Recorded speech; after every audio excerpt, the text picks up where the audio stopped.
1957 में honey bee पर एक एक्सपेरिमेंट किया जा रहा था। इस एक्सपेरिमेंट के दौरान एक छोटी गलती की वजह से बहुत बड़ी गड़बड़ हो गई।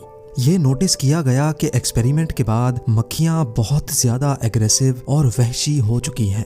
ऐसा मालूम हो रहा था कि अगर ये मक्खियां एक्सपेरिमेंट कंटेनर से बाहर आईं तो ये अपने रास्ते में आने वाली किसी चीज को भी नहीं छोड़ेंगी। और इसी दौरान वही हुआ जिसका सबको डर था। क्या ब्राजील के शहर रियो क्लारो की एक लेबोरेटरी में पेश आया था, जब डॉक्टर वारविक मधुमक्खियों पर एक एक्सपेरिमेंट कर रहे थे। क्योंकि यूरोपियन मक्खियों की शहद प्रोडक्शन बहुत कम हुआ करती थी, इसी वजह से डॉक्टर वारविक इन मक्खियों का डीएनए चेंज करना चाहते थे ताकि ये मक्खियां भी ज्यादा से ज्यादा शहद बना सकें। डीएनए में तब्दीली के लिए साउथ अफ्रीका से मधुमक्खियां मंगाई गईं, जिनको यूरोपियन मक्खियों के साथ मेट करवाया गया। ये एक्सपेरिमेंट एक लेबोरेटरी में किया जा रहा था, जहां एक कंटेनर में मक्खियों ने छत्ते बनाए हुए थे। एक्सपेरिमेंट पूरी तरह से कामयाब हो चुका था और मक्खियों की इस नई नस्ल को अफ्रीकनाइज्ड बी का नाम दे दिया गया।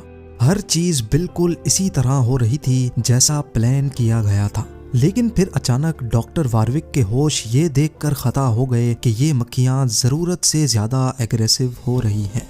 उनका ये अजीब बिहेवियर देखकर खौफ महसूस हो रहा था और तभी डॉक्टर ने फैसला किया कि वो इन अफ्रीकनाइज्ड मक्खियों को कंटेनर से बाहर नहीं निकालेंगे। लेकिन फिर वही हुआ जो नहीं होना चाहिए था। लैब वर्कर की गलती की वजह से मक्खियों का एक बहुत बड़ा झुंड कंटेनर से बाहर निकलने में कामयाब हो गया। मक्खियों की ये नई नस्ल कितनी ज्यादा खतरनाक थी, ये उनके बाहर निकलने के बाद ही मालूम पड़ा, क्योंकि निकलते साथ ही मक्खियां लोगों पर हमला आवर हो गईं। इन मक्खियों को काबू करना अब किसी के बस की बात नहीं थी। उन्होंने अपने नए घर बना लिए और बहुत तेजी से बढ़ती चली गईं। ब्राजील से बढ़ती बढ़ती अब ये मक्खियां अमेरिका में भी भारी मिकदार में फैल चुकी हैं, जो कि अभी तक 1000 से भी ज्यादा इंसानों को मौत की नींद सुला चुकी हैं। और इसी वजह से ही ये अफ्रीकनाइज्ड मक्खियां किलर बीज के नाम से भी पहचानी जाती हैं। देखने में ये ज्यादा काली होती हैं और दूसरी मधुमक्खियों के मुकाबले में काफी ज्यादा खतरनाक भी। 500 मीटर दूर से भी ये अपने छत्ते की तरफ बढ़ने वाले पर टूट पड़ती हैं। और अगर इन्होंने किसी इंसान या जानवर पर हमला करने की ठान ली तो हैरत अंगेज तौर पे उसका आधे किलोमीटर दूर तक भी पीछा करती रहती हैं। लेकिन दूसरी मधुमक्खियों की तरह ये अफ्रीकनाइज्ड मक्खियां भी इंसान को काटने के फौरन बाद ही मर जाती हैं। इन मक्खियों का डंग इंसान के लिए कितना डेंजरस होता है, आखिर डंग मारने के बाद ये खुद ही मर क्यों जाती हैं, ये जानने के लिए ज़रूरी है कि पहले हम ये जानें कि मक्खियाँ आखिर हमला करती ही क्यों हैं। सबसे पहले तो ये समझ लें कि मक्खियों की चाहे कोई भी किस्म हो, वो इंसान पर सिर्फ तब हमला करती हैं जब उनको खतरा महसूस होता है। नॉर्मल मधुमक्खियाँ तब हमला करती हैं जब कोई उनके हाइव्स यानी छत्ते को हाथ लगाता है। लेकिन अफ्रीकनाइज्ड मक्खियाँ क्योंकि ज़रूरत से ज़्यादा एग्रेसिव होती हैं, इसी वजह से वो दूर से ही अपने छत्ते की तरफ बढ़ने वाले इंसान पर हमला कर लेती हैं, फिर बेशक कोई किसी और मकसद से ही क्यों ना गुजर रहा हो। जब ये मक्खियाँ फूलों से पोलन इकट्ठा कर रही होती हैं तब ये किसी को कोई नुकसान नहीं पहुँचाती। लेकिन अगर इसी दौरान कोई इनके ऊपर पाँव रख ले या इनके काम में रुकावट डाले तो फिर इनको गुस्सा आ जाता है और वो डंग मारे बगैर चैन से नहीं बैठती।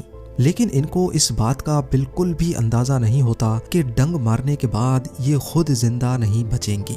असल में इन मक्खियों का डंग एक डैगर या फिर दांतों वाले चाकू की तरह होता है, जिसके दांतों की डायरेक्शन ऊपर की तरफ होती है। जब ये अपना डंग इंसान के जिस्म में घुसा बैठती हैं तो डंग के दांत इंसान की खाल में फंस जाते हैं और इसी वजह से डंग का अब बाहर निकलना बहुत मुश्किल हो जाता है। मक्खी जब अपने डंग को बाहर निकालने के लिए जोर लगाती है तो वो डंग इंसान की खाल से बाहर निकलने के बजाय मक्खी के जिस्म से ही उखड़ जाता है। ना सिर्फ डंग बल्कि मक्खी के मसल्स, नर्व्स और उनके डाइजेस्टिव सिस्टम के कई हिस्से भी डंग के साथ ही अलग हो जाते हैं, जिसकी वजह से मक्खी का मौके पर ही मरना तय हो जाता है। वो लोग बहुत खुश नसीब होते हैं जिनको सिर्फ एक मक्खी ने डंग मारा हो, क्योंकि ये मक्खियाँ हमेशा झुंड बनाकर ही हमला करती हैं। अगर इनके छत्ते के पास से गुजरते हुए एक मक्खी ने भी आपको डंक मार लिया तो उसी वक्त पूरा झुंड वहीं पहुंच जाता है। लेकिन सवाल ये है कि आखिर दूसरी मक्खियों को पता कैसे चलता है कि हमला कहां और किस पर करना है। असल में जो शहद मक्खियां अपने छत्ते में जमा करती हैं वो उनके अपने खाने के लिए होता है। ये शहद मक्खियां अपने बुरे वक्त के लिए इकट्ठा करती हैं, खास तौर पे जब पॉलन का सीजन नहीं होता है। अपने छत्ते की प्रोटेक्शन के लिए कई मक्खियां उसके आसपास बारी बारी पहरा देती हैं। जब कोई इंसान इनके इलाके के करीब आता है तो ये दूर से ही सूंघ लेती हैं और अगर कोई एक भी मक्खी डंक मारने में कामयाब हो गई तो इसी दौरान इनके अंदर से एक केमिकल रिलीज होता है जिसको फेरोमोन कहा जाता है। एक्सपर्ट्स का मानना है कि जैसे ही फेरोमोन हवा में फैलता है तो ये वहाँ मौजूद तमाम मक्खियों के लिए अलार्म सिग्नल का काम करता है। वो तमाम मक्खियां जो उस वक्त ड्यूटी पर मौजूद होती हैं फेरोमोन को सूंघती हुई फौरन उस इंसान पर टूट पड़ती हैं। इसी वजह से जब आपको कोई एक मक्खी डंक मारे तो फौरन उस जगह को छोड़ देना ही बेहतर होता है। मक्खियों का डंक इंसानों के लिए कितना खतरनाक होता है ये जान लेना भी बहुत अहम है। जब ये डंक इंसान की बॉडी में दाखिल होता है तो ये एक टॉक्सिन हमारी बॉडी में छोड़ जाता है जिसको मेलेटिन कहा जाता है। इंसान की बॉडी फौरन इस मेलेटिन से लड़ने के लिए ऑटोमेटिकली काम करना शुरू कर देती है, जिसकी वजह से बॉडी का वो हिस्सा फौरन सूजकर लाल हो जाता है। असल में ये हमारी बॉडी का डिफेंस मैकेनिज्म ही होता है जो मेलेटिन से लड़ने के लिए जिस्म के उस हिस्से को सूजने पर मजबूर कर देता है। अगर तो डंक ब्लड वेसल के करीब लगता है तो वो ब्लड में शामिल होकर पूरी बॉडी में फैलना शुरू हो जाता है, जिसके काफ़ी खौफनाक नताइज भी हो सकते हैं। या अगर जिन लोगों को मेलेटिन एलर्जी होती है उनकी हालत भी बिगड़ने के काफ़ी ज़्यादा चांस होते हैं।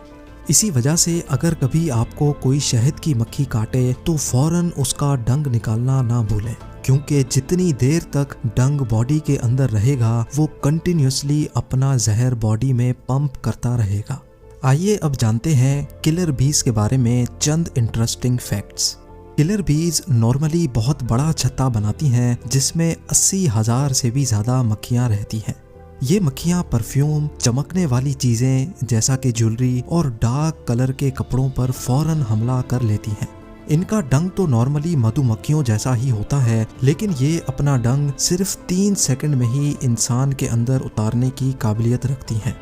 एक मर्तबा जब इन मक्खियों का झुंड मचल जाए तो अगले 24 घंटों तक इनका गुस्सा ठंडा नहीं होता। किलर बीज के हमले की सूरत में इनसे जान छुड़ाने के लिए कम से कम 1 किलोमीटर दूर तक भागना जरूरी होता है। पानी के अंदर छुप जाने पर भी ये मक्खियाँ पानी के बाहर अपने शिकार का इंतजार